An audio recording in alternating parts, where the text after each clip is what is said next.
Pag si Sara Duterte na impeach at hindi na siya pwedeng tumakbo bilang presidente, number 1 na mananalo sa Pilipinas kundi si Robin Padilla.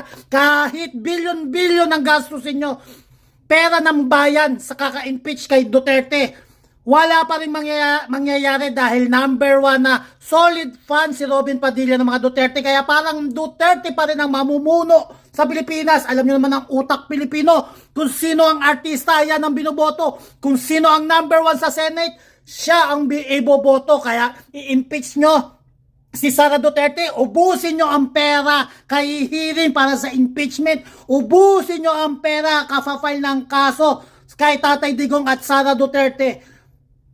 Hindi kayo magwawagi. Pagod na lang ang mga Pilipino, kababayad ng tax. File kayo ng file ng kaso, file kayo ng file ng impeachment. Hearing kayo ng hearing sa Senado, sa Kongreso. Inuubos nyo ang pera ng kaban ng bayan. Pero lahat na panis. Gising na mga Pilipino, ano pang ginagawa nyo? Labanan nyo na. Ipasa nyo na ang bitay sa mga congressman at senador na magnanakaw. Lahat yan ubos.